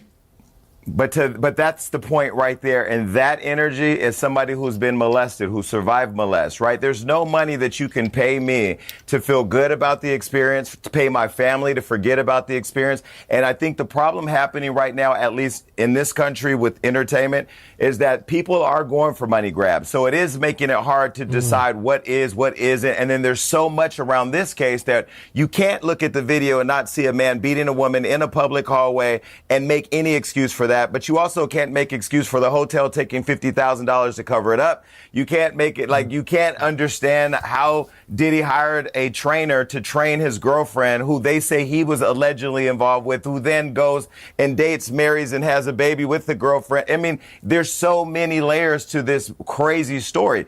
But I think the biggest issue to what he just said was that people have become apathetic with the abuse, with the narcissism, with the coercion, with the intimidation, and with the sex crazed industry right now, that it's like just another blip on social media. And it is an epidemic that I think, as we go back to what Esther said earlier and what we started at the top of this broadcast, is that this is going to trail back to a lot of people that all of us are going to go, what? Who? When? And sadly, some of your favorite stars are going to be the face of that. I mean, I think on the point that society's morality has been muddled, people like Diddy being made an example of and being put away in prison for, I don't know, 300 years, for me, is not enough. People like Epstein, people like Harvey Weinstein, people like P. Diddy, if he's found guilty, should get the death penalty. I can't think of anything worse than the things he's been charged with. And to just put him in a prison and give him 3 square meals a day, for me, I don't think is good enough. Okay, Esther. I think her name is Esther. She said death penalty. Damn. Wow. Death penalty. There is nothing worse than systemically taking advantage of people, drugging them, assaulting them, dragging Cassie through a hotel hallway brazenly, like you said, like she was a rag doll. What do you have to do to lose your life? How much do you have to degrade other people? How much do you have to take away their freedom for you to actually lose their life? Someone like P. Diddy, I'm sorry, it should be the guillotine. There is no amount of 30, 40, 50 Okay, I like Esther a little bit. I like Esther. She's cool. years that can ever make up for what he's put people through. And I think that's a small consolation, that he doesn't get to live his days out and reflect on how much he's been a bad boy. No pun. Lord Jamar, you know Diddy. What kind of person is he? I mean, for people who don't know him at all, what would you say his character, his personality is like? I think he's definitely a narcissist. You know, I had an interaction one time where it turned out we were both maybe dealing with the same girl, but I wasn't aware of it, right? So he comes up to me, we're in a party in LA, and now it's kind of telling now that fast forward to all of this, but he says to me, I told her to go with you tonight. And so in that moment, it's like he's trying to let me know that he deals with this girl. I have the power over this woman. And I'm letting her go with you. Damn. I immediately just walked away from him, walked away from her, and never, seen her again. Yeah, that was just crazy. I was like, this is a real arrogant bastard right here. I also want to say people are forgetting that in the early 90s, he had a celebrity basketball game at City College in Harlem, in which I attended, and at least 9 people died due to his negligence, including a girl that I know that I grew up with named Sonia Williams. Rest in peace to her. What happened? And I thought he was going to be done back then. I'm like, yo, ain't no way that he can come back from this. And money and a couple good records and all of that. Shit. Take that, bad boy. And he was back. Yeah. He was stronger than ever. Actually, I think that was pre-bad boy. Bruce, and going to your point, hang on. Didn't Kanye call him? Wait, can I? Well, hang on, guys. Didn't Kanye call him a Fed? Hang on, guys. You're talking over each other. Let me ask Vinny for his reaction first. Vinny? Well, Lord, just going off of his point, I mean, Kanye West, he said a lot of crazy stuff in the past, but sometimes, maybe he's right. He called Kanye, he said he was a Fed, that he was doing all this stuff, recording all these people, and like you said, Lord, getting away with everything, bro, getting away with murder, getting away with all this stuff, and he just dodges the raindrops as if he's being protected, just like in Epstein, but now they always have to have the fall guy, and I think Lord's, he's on point.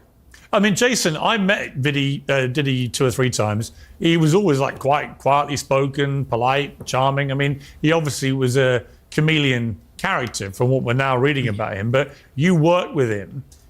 Was this all a facade? Could he turn on the charm and the respectful politeness when he wanted to, and actually when my show, when the Jason Lee show aired, it first aired on the Revolt Network, so that was the extent of our relationship. Let's be clear, I wasn't close to him, I wasn't a friend of his, and anything we talked about was related to the show. But I told a story some time ago about when I was at his birthday party, and I was taking a picture in the foyer, and he walked in, and I said, "Hey, do you want to get in the picture?" And as he was walking over, he was saying something like, "You better not ever F with me, because I'm different, it'd be a problem." But I thought he was just drunk. So the event that he was mentioning, I saw what Hope said about nobody is ever charged for someone being trampled. So I looked it up, and apparently it says that 9 people died in a stampede at a celebrity basketball game and concert co-promoted by Sean Diddy Combs at the City College of New York in 1991.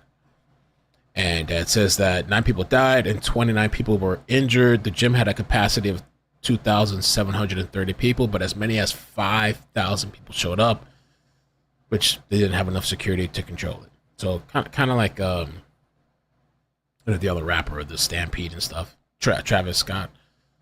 I guess something like that at a smaller capacity. Or playing around, and then when the stories come out that he allegedly blew up Kid Cudi's car and those things, you wonder, was he actually threatening you? But I wanted to go back to, and 2 things can be true. You can have a school in Harlem helping young kids, and you can be a cultural... It was a pregnant person that passed away, 10, considering one woman was pregnant. I didn't know that, Kara. Oh, wow.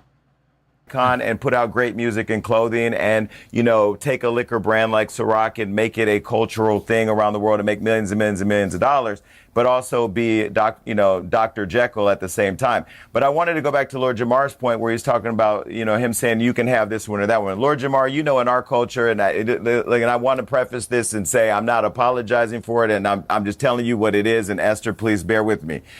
We all know that there are pass-arounds that these entertainers call a reference to women, young women, and I say young, meaning 23, 22, 24, just want to be around the culture, want to get in the party where it's lit, and then the guys pass them around. Again, I don't want to conflate people's consensual behavior that is just what it is with everything else.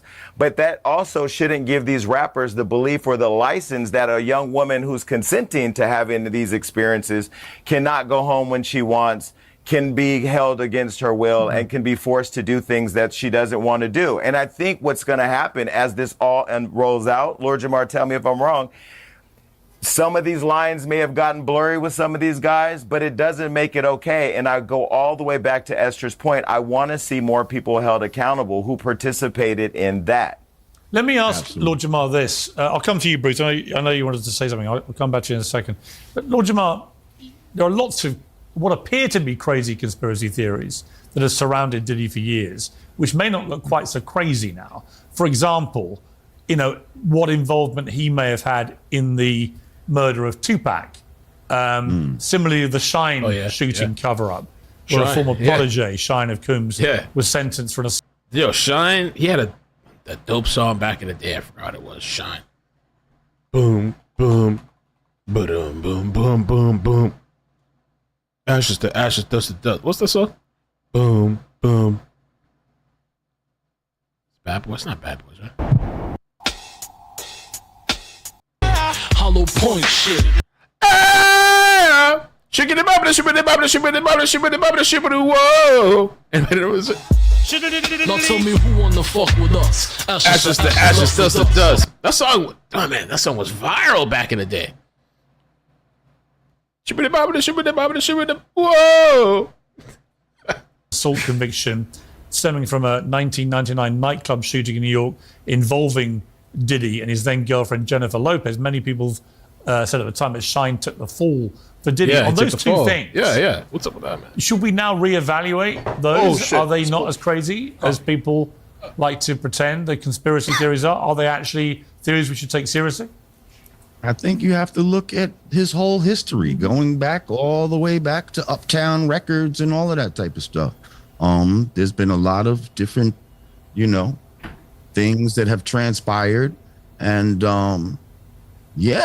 whatever rumors you may have, listen, I'm from New York. So that thing that happened with Shine and all that, there was a lot of stuff that the street knew about, that the papers and all of that type of stuff knew.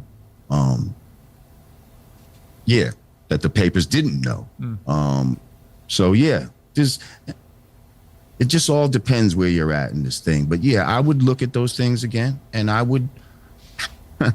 I don't know if he's guilty of all these things, but at the same time, where there's smoke, there's fire. I mean, I think the interesting thing that we can establish is his volatile, explosive character. I mean, people are still saying that Kim Porter's body should be exhumed because it doesn't make sense that a previously healthy 47-year-old I agree. They should look into that. dies from pneumonia. Yeah. I have a friend who's a doctor, and she said that doesn't happen. You only hear of people dying from pneumonia in the 21st century if they're in their 80s or 90s, right? But we know that anyone who was in P. Diddy's orbit has a tendency to get into some suspicious situations, having their car blown up, for example, dying at 47 from pneumonia. Having people that are saying that was P. Diddy that. Yeah, I heard about that the other day. These ape nuts says Shine is a politician. That's what I heard. I was surprised to hear that. Somebody said he got deported or something. He's in another country. Shine. That was weird. How the hell did they get? Why did they deport him? He was deported to Belize, and now he's a politician over there. I feel like he would have so much to say on this, but as far as I know, he hasn't spoken on it. Deported and went on his way. Maybe he changed his life. I don't know. That shot them in the face, and they'd be willing to have a piece of the bullet that is still lodged in their body examined just to convict him. I mean, these things are not coming up for no reason. There's so many songs out there now that people are combing through meticulously that are saying, oh, Pastor? wow, this is in reference to P. Diddy. 50 Cent is the ultimate troll, has been trolling P. Diddy for years, right? All of these things, so many people knew. And I think if the people at the top, if the rappers in the industry, if the entertainers and all of that were willing to step forward and say, listen, this is what I know, this is what I saw, I think it could have a massive chain effect, and you could see the people that were in sort of the chain of command actually going down as well. And you look at Bruce. I'll bring Bruce in. You look at Justin Bieber, who looks a pretty broken guy right now, and you do wonder. Shine does have interviews out there. How Shine turned his life around. Wow, 2 years ago. Ex-rapper Shine says Sean Diddy Combs destroyed his life. Wow, I can't believe to see this guy like this. Let us not lose sight of What? what the cold hard facts are. This was not someone who I vacationed with and who... What happened to his voice on the song? He and I enjoyed this great, intimate relationship of brotherhood. This is someone who destroyed my life. Wow, destroyed my life. What happened to his voice, though? It doesn't sound like from the rap song. What the? I mean, I'm glad he turned his life around, for sure. I do wonder if he got paid. People talk about he got paid or something. Shine. What? I wonder how much of that is linked to all this and what may have really gone on with him. Again, there are a lot of rumors about what may have been done or not done to Justin Bieber when he was around this scene, when he was young, underage. And I look at him now, and there's something very off with Justin Bieber, which makes me think... Justin Bieber has been, I think, maligned by everybody in his orbit, honestly. Yeah. But there's a video out there where Diddy's talking to him and saying, you haven't called me, blah, blah, blah. And he looks so uncomfortable with him. He just looks so uncomfortable. But one of the things I wanted to say is Diddy doesn't mess with the rich and powerful. The people who are big time, this and that, these freak offs were a sexual deviation of a magnitude nobody could really see coming. And they don't happen with people he doesn't have control over, whether it's by drugs or your career or physical domination. And that doesn't generally happen with the Jennifer Lopez's of the world or some of the other people that are much more high profile. The people who are lower profile, who he's got his finger on their neck, basically, and those are the people he can control. And so, and that's different than either the pass arounds or the groupies that hang out with the parties and that kind of thing. That's a completely different scenario. I guess the thing, Bruce. I think he's used to control those bigger people. You understand what I'm saying? If he gets somebody that's at a super high level and he gets them in a compromising position because he had cameras in every room in the house, that's how he gets control over more powerful people and gains more power. Yeah, I think it could be both, couldn't it? It could be that he has the control. I think there are some powerful people that got mixed up in there. For sure. I mean, that's what's being alleged as well. Control, as Bruce says, over normal people that he hooks in, that he can control, but that he also has a lot of photographic evidence of famous and powerful people up to no good, which he could leverage against them. It could quite possibly be both, and no doubt we'll find out. Just finally, Bruce, the process itself, what will now happen? What is the time scale? And what are the conditions that he's living in? Because all the newspaper reports about where he's being held have been pretty hellish in their description of what it's like. What kind of life is he currently having in there, and what happens? He's isolated because of his celebrity status, so he's not going to have any contact with any other inmates. He's at Metro in New York, which is just a hellhole. The next step in the process would be a motions hearing, probably a motion to suppress the searches of his LA and New York or Miami homes. Then and that'll go nowhere. And then they'll set a trial schedule. They have to have a trial within a certain amount of time, but there's so much discovery in this case that it's going to take a while. So I bet you don't see a trial for a year or thereabouts, and he's going to sit that entire time, and he'll be on suicide watch. Well, you know, Vinny, I'll end with you, Vinny, but we know what happened with Epstein in precisely this scenario, and that is that he ended up dead before all these famous names were dragged in through a court process. Do you fear the same thing will happen here? Piers, I don't put nothing past this cabal of evil people, Piers. Patrick Bet-David interviewed Epstein's brother, who doesn't believe that his brother committed suicide. This is his own actual brother. And I Piers, interviewed him as well. This is how this.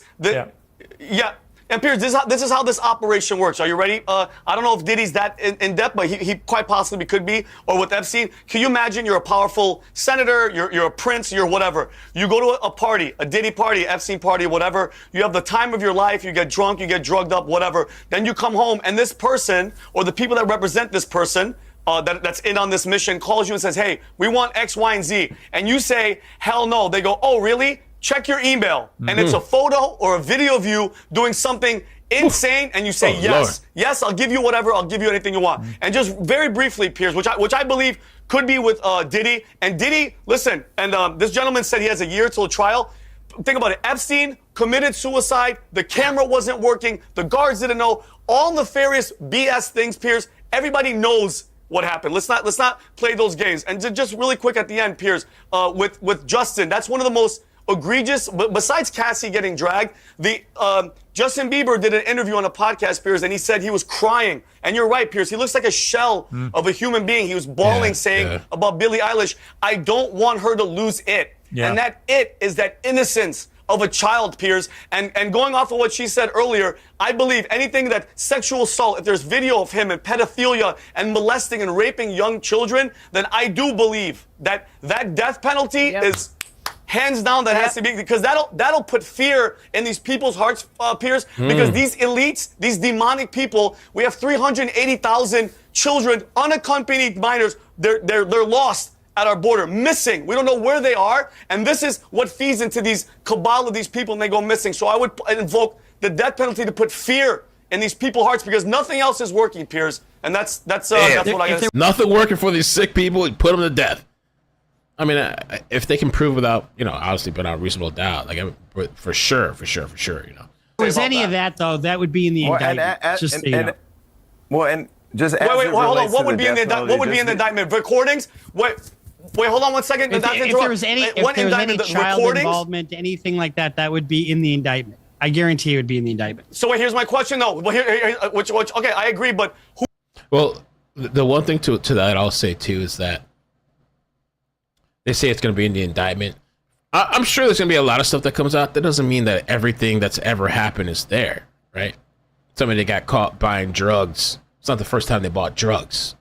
You know, you caught them on the 2,500th time. They just happen to get caught. You know, so whatever's on the indictment is on the indictment, but it's probably not even the whole scope of whatever's been going on behind the scenes. Who's to know that airplane, when he got arrested with Cassie, or when that video came out, there was a Love Air, his jet, flew to an island. Was he on it? Was he not on it? But what was on it to a country that has no extradition? So who knows what was on that plane? What tapes? What video? What recordings? Listen, with the character of Diddy, nothing. I don't put nothing off the table. All right. If there's tapes, they're out there. Well, why else would Kim Porter? Why would Kim Porter die all of a sudden? All right. Okay. Final word to Jason. He wants to just say can we also just, in all fairness too, to the process, because as a black man, I'm not going to sit here and say that Epstein and Diddy need to be lumped in as the same. He gets to stand trial on his own transgressions and the things that have been claimed against him. And we are talking today in America about a black man that was executed yesterday unjustly. And I think he's referencing that one case that we talked about recently on the second channel, somebody that was executed. To say Donald Trump, who's running to be the president, has 34 charges against him, found guilty for it, and running for the highest office in the land, and also wanted to execute the Central Park Five when they were not guilty. So I just want to be very clear that he has to go through his process. The people who were victimized allegedly have to come forward. And guess what? Everybody else, back to what Esther said at the top of this, I want to end, that was involved, if it did happen, needs to be standing next to him in trial. Okay, that was a good show. I like the panel. I would have liked to hear a little bit more from Lord Jamar because he has a lot to say, but still, good panel. There was one time they tried to blackmail me. One time, there was one time, it was a long time ago. I might be getting in trouble for saying it, but I was on an app or something, and I was talking to some chick, supposedly a chick. Apparently, it wasn't a chick. Anyway, at some point, they're recording me. And they were like, "Oh, if you don't send us this amount of money, we're gonna post your shit." And I said, "Go ahead, post the shit." That's not you think. First of all, I make sure I'm on point. I'm always on point. So you're gonna post it. It's not gonna hurt me. It's probably gonna benefit me. People are gonna reach out to me, message me, DM me. Post the shit, motherfucker. And they never did. Because the thing with that, there's been stories like that about people that actually have killed themselves. You know. Like, I forgot what the story was. There was this kid. They were trying to blackmail him or something. And they said, "Oh, we'll post it." And so the kid, killed himself. And I think it involved a couple of people, some scammers and shit. It's like, post the fucking thing. You think that's going to hurt me? Post the shit, yo. I made sure I was on point.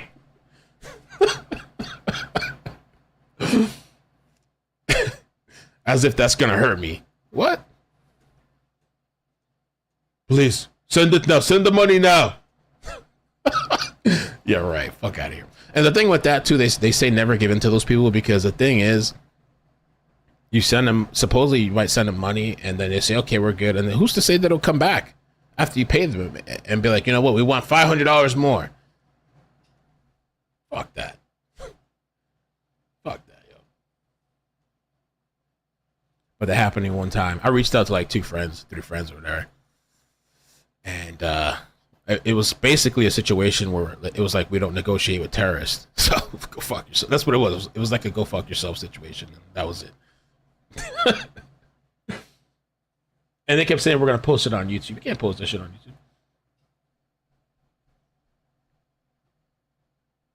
Remember the crazy guy that made his followers drink poison Kool-Aid over a comment? Who was that? Because, Jonestown? It wasn't over a comment, but Jonestown, or what was that guy? The cult that drank the Kool-Aid. Cult that drank Kool-Aid. I feel like there was a couple of them that did that Kool-Aid shit. Kool-Aid. Jonestown Massacre. Jim Jones ordered all of his followers to drink a poisoned Kool-Aid beverage. 918 people died, including 304 minors, bro. Wow. That was crazy, right? Heaven's Gate. That's the one I'm thinking of. Yeah. That's the other one. Heaven's Gate. That's a different call, right? Heaven's Gate. The guy looks crazy as shit. Let me see. Heaven's Gate. I guess people are, lost and looking for, I don't know, direction and guidance, and so they join these cults. That was a guy from Heaven's Gate. Bro. You didn't know there was something wrong? Heaven's Gate. Wow. We're all going to go to space or heaven or something. Yeah.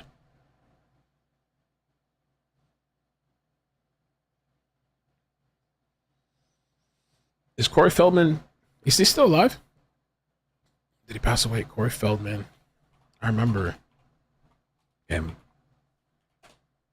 He was supposed to come out with a show or documentary or something. Yeah, he's still alive. He never released it, I thought. He was supposed to expose. Because Corey had a friend that I think offed himself, and he said the friend was SA'd. In an episode of Two Corys, Haim told Feldman that he had been SA'd at the age of 14. Yeah. I don't know if the guy offed himself or he just took drugs and something happened to him. There was another kid back in Hollywood. Feldman. Okay. Corey Haim died. Okay. Corey Haim. That's true, hoax. Yeah, no, I get what you're saying. Yeah. No, it's nuts. Just giving an example of people doing ish over a conspiracy. Yeah, I can't imagine. It's so nuts. I mean, it's insane to think 300 or 800 people drink this Kool-Aid. Wow. Corey Feldman concert.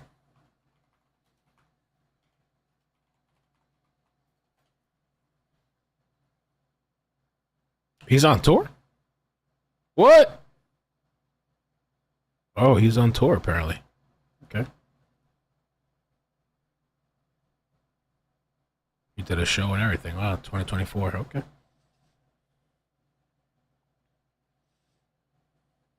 Charlie Sheen is crazy as hell. That was.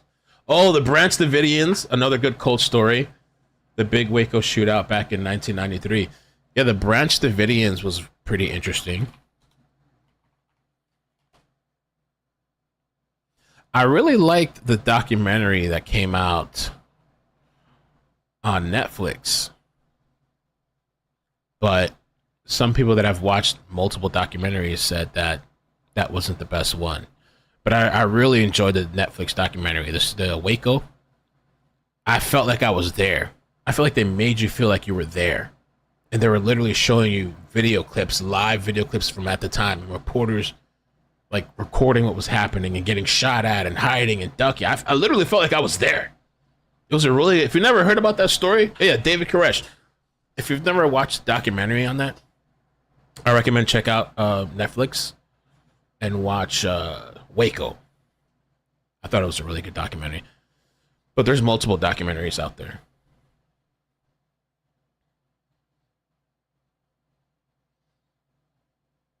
Really, really good. When I first came out, I was so into it. I thought it was good.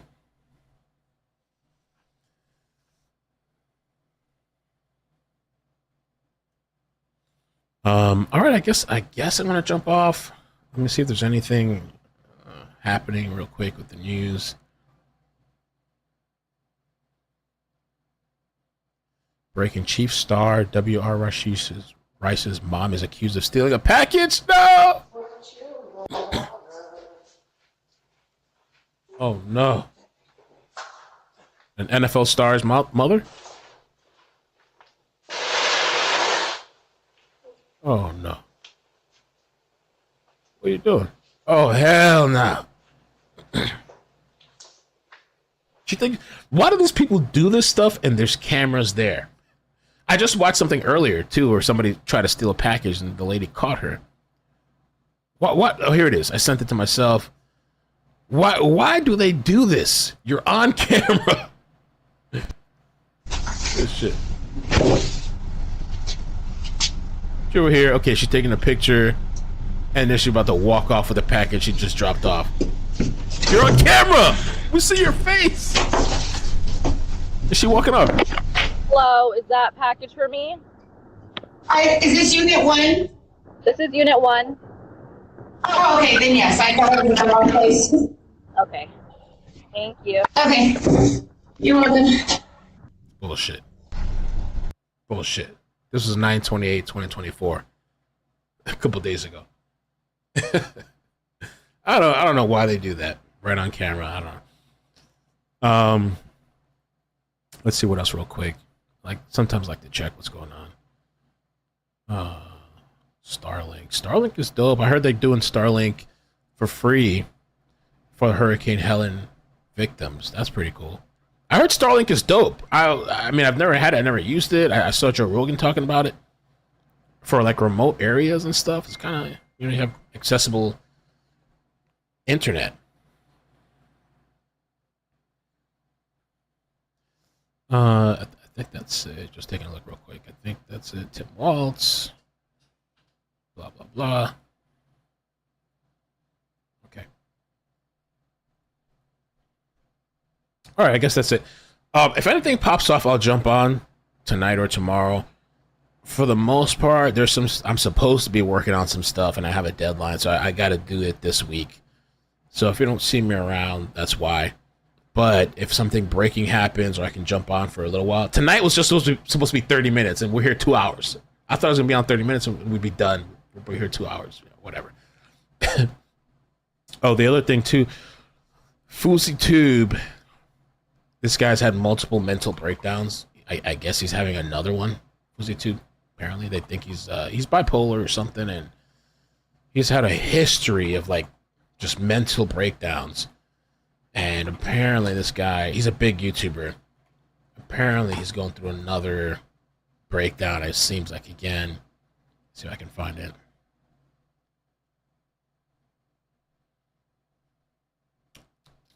Where are they at? Oh, by the way, did you see Jimmy Carter? So they rolled out Jimmy Carter on a wheelchair. President Jimmy Carter. I didn't even know this guy was still alive. He's 100 years old. And they rolled him out just to say that he can't wait to vote for Kamala. I guess he wanted to endorse Kamala. 100. Thank you, Joanne. Appreciate that. Wow. Wow.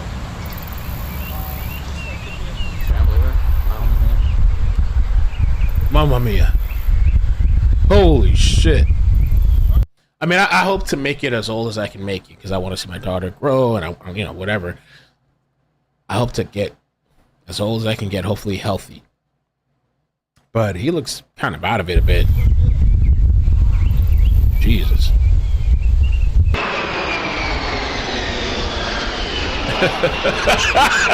I shouldn't laugh at that, Hooks. Jesus. Oh my God. I don't know if I would care about voting at that time. I don't know. But the only thing I said, and I said this on Discord earlier, like maybe he feels his last impact before eventually he passes away to vote and endorse whatever, Kamala or whatever. But I don't know if I would really even care about that shit voting. But maybe I don't know. Who's to say, right? But his family rolled him out, and I guess they wanted for them to show his support or something like that. That's crazy to have him out there like that. I don't know. I don't know how I feel about this. I don't know. But I saw that earlier, and a lot of people are talking about it online. It's kind of I guess it's somewhat of a big thing. Anything else that I saw today? Oh, the port strike is happening. A friend of mine, Flossie, she sent me a picture, like the store was empty. I know Hoax was talking about that the other day too. The port strike, they're striking, I guess, at the port, so now we're not getting supplies, I guess. Let's see, port, strike. So if you need to buy something, stock up on it now. Basically, I guess. She sent me a picture earlier. She was like, it's already starting. I guess we're going to go back to the toilet paper crisis. I don't know if anybody remembers that from COVID. Everybody went nuts and crazy. Toilet paper crisis. My friend had sent me this picture earlier today. And the stores are like, empty. Just like empty shelves. The beginning of the end, I guess. I don't know. So supply, I guess, stock up if you have to, I guess. There's 40,000 people on strike? Really? Wow. Wow. No way.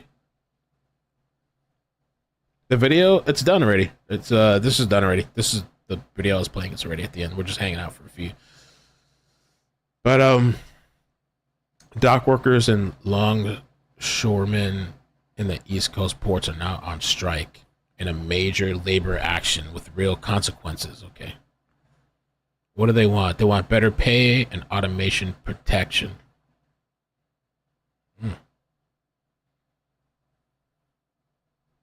Interesting. I guess we'll see what happens. Silver, you did say that. Yeah, I told you. I said it yesterday.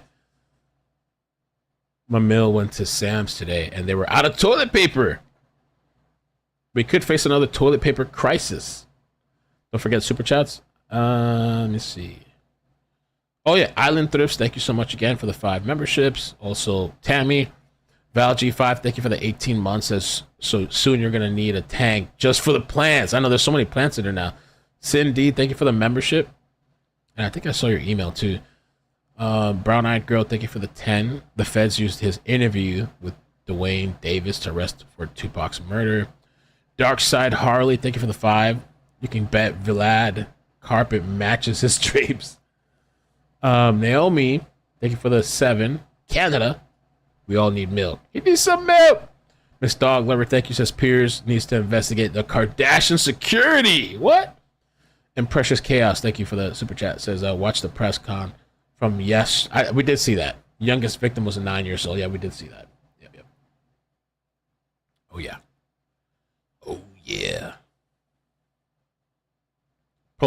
Toilet paper is already sold out in Vegas. Oh my